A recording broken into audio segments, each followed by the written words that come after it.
Përshëndetje të dashur miq, përshëndetje të nderuar ndjekës, ja ku po ritakojemi sërish me mua Tirona Lilin, pikërisht këtu në kanalin Monitor TV. Tani dua pranë jush të sjell dhe të bëj një analizë rreth një treshe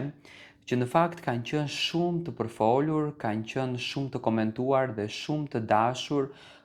për publikun shqiptar në Big Brother VIP Kosova. Konkretisht do të flas për Elionën, për Klodin edhe për Londrimin. Do me thënë është kjo treshja që na ka bërë për vete, na ka fasionuar dhe na ka bërë që ne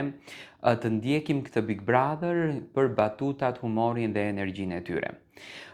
Fatmirësisht, që nga përfundimi i Big Brotherit, Eliona dhe Klodi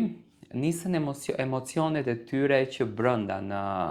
në shtëpi, do me thënë shumë emocione të bukura, shumë energji pozitive dhe askush nuk e priste që ato jashtë do të finalizonin gjën e tyre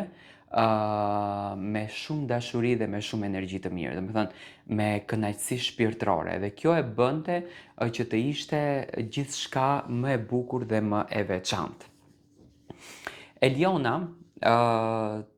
së fundmi është komentuar shumë që ka qenë sebepi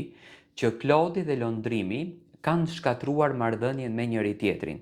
Thënë kjo nga të gjitha video që janë bërë publike, nga të gjitha postimet në fakt që janë bërë publike në rrjetet sociale, ku është marrë intervista, ku është dhënë intervista nga Klodi, nga Londrimi, kemi parë një lloj ftohje të dy shokëve, edhe pse brenda në shtëpinë e Big Brotherit ishin më të afërt se kur, më dinamik me njëri tjetrin. Kjo e bëri situatën që në fakt të ngrehet pikpyetje se çfarë po ndodh me to. Por nga të gjitha thashë themet, sepse Londrimi nuk ishte edhe pjesë e dasmës së Elionës dhe Klodit, nga të gjitha thashë themet rezultoi që Londrimi dhe Eliona të përdorin momentin e tyre, do të thënë të përdorin momentin e klikimeve.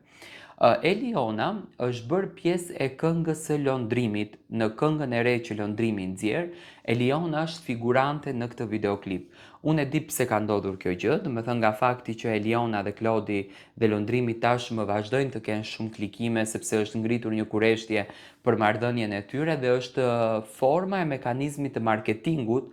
për ta shitur këtë produkt edhe këtë projekt. Nuk më duket që Londrimi duhet të mbani natë ose Klodi duhet të mbani natë me Londrimin. Ato kanë patur një shoqëri të jashtëzakonshme, një shoqëri që u komentua edhe në përbot, do me thënë që u përfol në përbot, por ka qenë diçka fantastike e kësaj dysheje që në fakt na dhuroi emocion, na dhuroi dashuri dhe pozitivitet. Do me thënë, Eliona është pjesë e këngës së Londrimit që nënkupton që marrëdhënia e tyre vazhdon të jetë e mirë edhe jashtë.